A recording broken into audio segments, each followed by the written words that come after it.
não retroceda a sua velha história. Você pode dizer isso para o seu vizinho aí? Diga, não retroceda a sua velha história. Deixa eu contar um segredo aqui para você. O maior desafio não é ser curado. O maior desafio é se manter curado. O maior desafio não é chegar lá. O maior desafio é se manter lá. O maior desafio não é vencer um vício, é se manter limpo desse vício. Quem aqui já sofreu com alcoolismo, com as drogas, sabe do que eu estou falando. A crise de abstinência é difícil, é real, mas você todo santo dia precisa falar não para aquilo que um dia te aprisionou.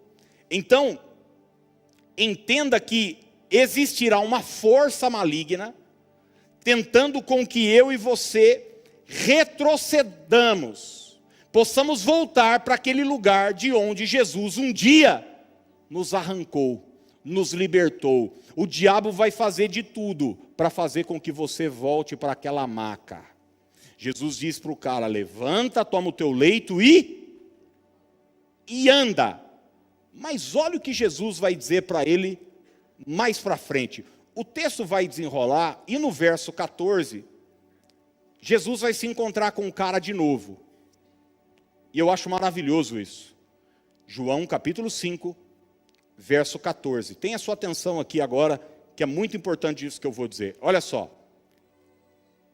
Mais tarde, Jesus o encontrou no templo e lhe disse, o que é que Jesus disse para o homem, gente? Olha, mais uma vez a visão sendo colocada. Olha, veja, perceba que já estás curado. Jesus segue. Não peques mais, para que não te suceda coisa pior. Olha, num momento, aquele cara se viu curado e passou a andar. Mas o que Jesus está ensinando para ele no templo, depois de um tempo, é o seguinte: isso requer manutenção. Você precisa não só num momento se ver curado, você precisa continuar se vendo curado.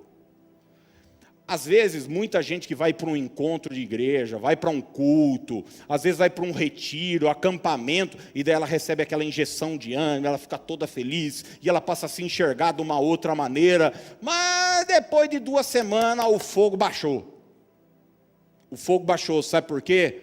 Porque agora a pessoa não mantém se vendo, se enxergando, como naquele momento.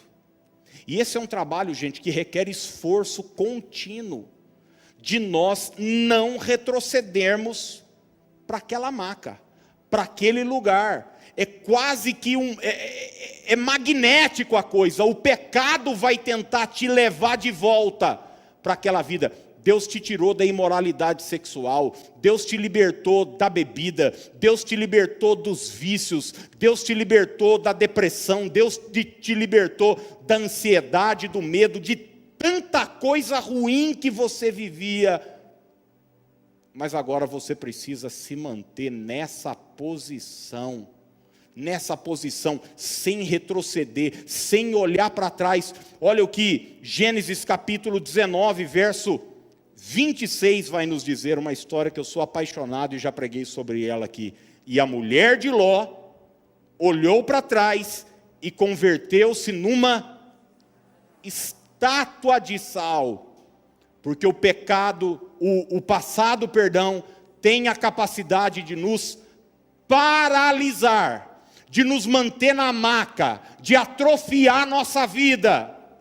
Lucas 17:32, milhares de anos depois, Jesus disse aos seus discípulos: lembrem-se do que aconteceu à esposa de Eló. Lembrem-se. É interessante que você não vai ver Jesus pedindo para os discípulos se lembrarem de Moisés, Davi e Abraão, mas ele vai pedir para os discípulos se lembrarem da mulher de Ló. Ele vai pedir para os discípulos manterem vivos na mente deles, de que se você focar no passado, se você viver sobre a perspectiva do passado, se você viver prestando atenção na dor que você sofreu, na traição que você sofreu, no abuso que você sofreu, isso vai prejudicar o seu presente. Isso vai afetar o seu futuro. Então, em nome de Jesus, depois de substituir as lentes do pecado pelas lentes de Deus, depois de passar a agir de acordo com a palavra de Deus, com essa nova perspectiva que o céu te dá, tome uma decisão: eu não vou voltar atrás. Você pode dizer isso para si mesmo hoje à noite, diga: eu não vou voltar atrás. Gente, Faraó ficou tentando negociar com Moisés. Ele queria que Moisés deixasse pelo menos alguma coisa no Egito. Ele falou: não, nós vamos sair, nós vamos fazer uma festa no deserto. Ele falou: faz o seguinte, vai só os homens, deixa a mulherada aqui, as crianças e tudo mais. Moisés falou: não, em hipótese alguma. Nós vamos com a família, vamos com todo mundo. O Faraó falou: então faz o seguinte, primeiro ele falou: adora aqui mesmo. Adora aqui mesmo, faz a festa aqui mesmo no Egito. Às vezes o que o diabo vai querer te fazer é entender o seguinte, que você pode viver no mundo, você pode viver uma vida de pecado e está tudo certo. Meu coração é de Jesus e continua vivendo mergulhado no pecado. Moisés falou: não, nosso lugar não é o mundo, nosso lugar não é o Egito, nós vamos sair daqui. Deus preparou uma terra, um lugar para nós, terra que mana leite e mel. Daí o diabo começou, Satanás, o Faraó, que é uma figura de Satanás no Antigo Testamento, começou a tentar negociar, deixa isso, não deixa aquilo. Até que a última vez que Moisés conversou com o Faraó, a última frase de Moisés para Faraó foi a seguinte: nenhuma unha ficará no Egito. Nada vai ficar no Egito. A pergunta que eu faço para você é o seguinte: será que existe alguma área na sua vida, na minha vida, que nós estamos em processo de negociação com as trevas? Hoje o Senhor diz para você: não retroceda. Não volte para o lugar de onde eu te tirei. Não volte para aquela maca imunda, de paralisia, para aquele ambiente de enfermidade que eu te tirei. Eu termino lendo as palavras do apóstolo Paulo, em 2 Coríntios, capítulo 5, verso 17. Eu vou pedir para você ficar de pé, por favor.